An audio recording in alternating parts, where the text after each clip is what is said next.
Hello বন্ধুরা, আমি শিলা। আজকে তোমাদেরকে এমন একটি গল্প শোনাব যেখানে একটি ছেলে একটি মেয়েকে প্রথমে বন্ধু ভাবত, বেস্ট ফ্রেন্ড ভাবত।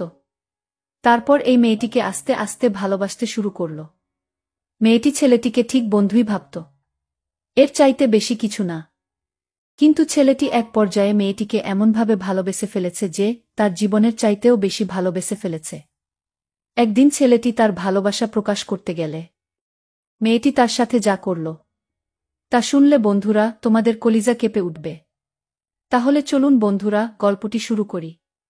গল্পটি শুরু করার আগে বন্ধুরা, তোমাদের নিকট আমার বিশেষ অনুরোধ, দয়া করে তোমরা আমার চ্যানেলটি সাবস্ক্রাইব করে আমাকে সাপোর্ট করবা।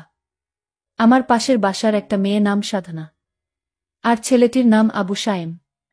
সাধনা আর সায়েম দুজনেই খুব ভালো বন্ধু বলতে পারেন, একজন আর একজনকে ছাড়া চলে না। হঠাৎ করে একদিন সায়েম সাধনাকে মজা করতে করতে বলল, সাধনা, আই লাভ ইউ।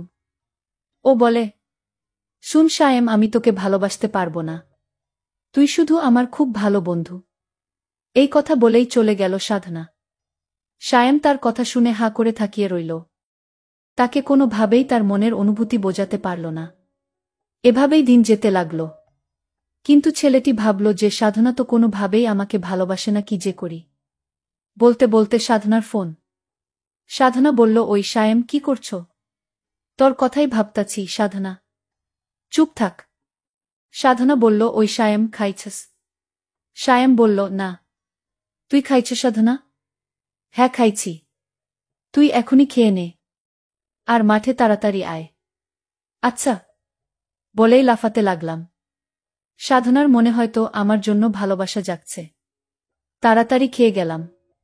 গিয়েই বললাম, কিরে সাধনা, হঠাৎ জরুরি তলফ? সামনে আমাদের এক্সাম রে, খুব টেনশনে আছি। কোনো চিন্তা করিস না, ফেইল করলেও তোরে আমি বিয়া করমু। তারপর 2টা ক্রিকেট খেলার টিম বানামু, তোর এক দল, আমার এক দল। বলেই হা হা হা করে হাসি দিলাম। কিন্তু হাসি দেওয়ার পর যা ঘটল তা সায়েম তার নিজের চোখকেও বিশ্বাস করাতে পারল না। এমনভাবে সায়েমের গালে চড় মারল সাধনা জেনা গাল দিয়ে ধোয়া বের হচ্ছে। চড়টা মেরেই সাধনা বলা শুরু করল, তোকে বন্ধু করেই জীবনের বড় ভুল করছি। তোর মতো ছোট মনের মানুষকে বন্ধু ভাবাটাই আমার ভুল হয়েছে। আজ থেকে আমাদের বন্ধুত্ব এখানেই শেষ। বলেই চলে গেল সাধনা। আর আমার চোখ দিয়ে বৃষ্টির মতো পানি পড়ছে। কিছুই বুঝতে পারলাম না। খুব খারাপ লাগছে। শেষমেশ বন্ধুত্বটাও শেষ। কেমন জানি